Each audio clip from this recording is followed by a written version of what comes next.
Good morning, everybody. Happy Wednesday. We are looking at a bit of a gloomier start today than what we had yesterday. We actually are trying to pull some scattered showers through the area, and we're going to talk about how this all unfolds through the rest of the day today. It's not going to be a washout like what we had at times over the Labor Day weekend, but we will have some rain around as we go through the rest of the morning and into the afternoon. So we'll walk through how that plays out, walk through the chance that we see some wildfire smoke try to make its way into the area, something we've avoided largely lately, but may make its return as we go through the next couple of days. And we've got another storm chance as we can make our way into tomorrow evening. We'll talk about how that plays out as well. Let's go ahead and get into it and take a look at that horizon that's looking rather gray and dark at this point as we see some of the showers try to push their way in. We do have a front that's moving through. Notice that temperature at 71 degrees. We're actually already nearing our high for the day. We will be slowly stepping backward as we go through the afternoon hours. So here's what the radar looks like, and you can kind of see a lot of green here. A lot of this is ground clutter. Basically, the radar is just kind of bouncing off of the ground, and that's what's being reflected here. But when we zoom out a little bit more, you can see some of the deeper greens. What you're seeing that is kind of moving from northwest to southeast, that's the rain that's trying to fall to the ground. And I think it's having success here where you're seeing a little bit of those darker shades near Wahoo and back toward Columbus. So we'll continue to swing these from northwest to southeast over the area. So a lot of the heavier stuff right now west of the metro. We'll try to pull some of these other ones out as well into our area. And if I zoom out a little further, you're going to notice that there's some more of those up near Sioux City and back toward the South Dakota border that will continue to push their way through. So we still got a little time to go as far as the showers go. And as we go through the rest of the day, you can see how we just keep those spotty showers off and on into the afternoon. And by the time we get to about 5, 6 o'clock, we should be wrapping those up.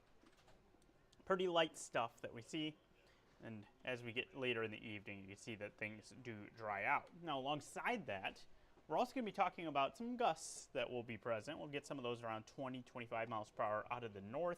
Nothing too strong, but definitely noticeable if you're going to be out and about, and especially as those temps start to step backward a little bit here this afternoon. Let me show you what the temperature trend for the day looks like as well. So there it is. You can see that we're even a little ahead of schedule with that 71 degrees that we have right now. But that peak gets reached as we get toward noon, 1 o'clock, and then you can see this very slow descent through the upper 60s through the rest of the afternoon with some of those spotty showers still around. Now, a couple of other things. I mentioned the gusts. Here's the pollen count. If you are going to be trying to dodge any of those light showers and be out and about, it's still in the high category for ragweed, nettle, and then there's a little bit of some tree pollen and grass pollen that's present as well. Elm would be the main tree pollen, but it's really about the weed pollen being what we're seeing the most of out there. Also, air quality looks good right now. However, that could start to change, and the reason that would happen is we've got a front that's bringing these showers.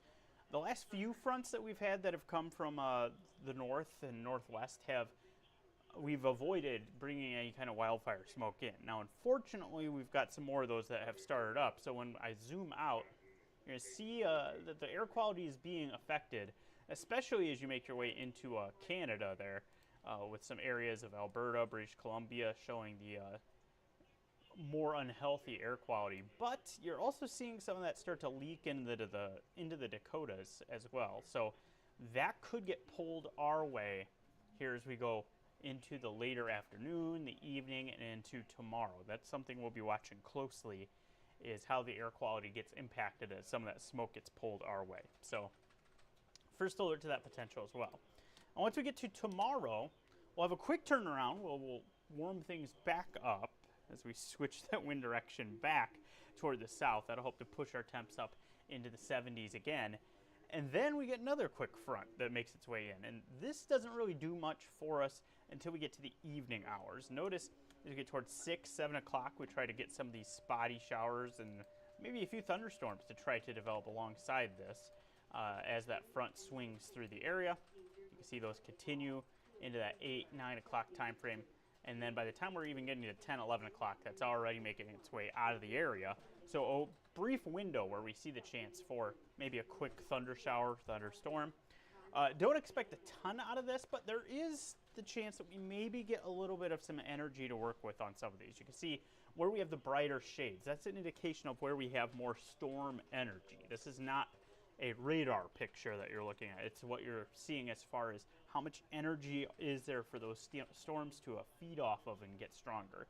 And you see how the bulk of those areas line up with Kansas as we get into tomorrow evening. That's where the strong storm potential is higher, is from central to eastern Kansas. However, you do kind of see this tongue that lifts into our area of some of that energy. And so we'll have to watch that and see if that can line up with where we get some of those showers and storms to try to develop. We may manage one storm that has a little more strength to it. Nothing that gets crazy, but again, could get some gusty winds out of a storm or two as we get into the evening hours. Keep an eye out for that. Rainfall stays pretty limited, though. This is the look for both today's round and tomorrow's round. And you can see it's spotty where we have rainfall. And a lot of those totals end up maybe a tenth, perhaps a little bit more than a tenth of an inch, but not much. It's not going to add up like it did as we made our way over the weekend. So nothing concerning as far as that goes. We'll just have to watch those over the next couple of days. Otherwise, the story, besides the rain and the potential smoke, would be the temperatures, which are staying cool. Notice we're in the 70s most of the days through the weekend, and Friday we're even a little cooler than that. Highs in the mid-60s. Our average high is 83, so we are well below average over the next few days. Some pretty comfortable fall-like air staying around for us. And that's the case into Saturday, too. We've got the big first game at Memorial Stadium for the season. Nebraska hosting the Akron Zips. And pretty comfortable for that one. That is a 6:30 kickoff. Note that because the temperature will go backward as the game goes on. So it may start off at 66, but by the time you're getting late in the game, you're talking about some upper 50s. It's probably a good idea to bring a jacket with you, if not a coat, just to make sure that you are staying warm as you get into those later late time of the game there in Lincoln. Maybe you're heading to Iowa on Saturday to see the big game between Iowa and Iowa State, the Cy-Hawk game. That at Jack Trice Stadium in Ames. That starts at 11 a.m. So this is actually going to be one where we warm as the game goes on. And we'll go from the low 60s up to around 70, really looking like some very pleasant weather for that one. That'll be a good one to be in the stands for. All right, so long term, here's what it looks like. Again, we have some of those spotty showers, maybe a rumble or two of thunder today as we go through about 5 p.m. or so, and then we start to wrap those up.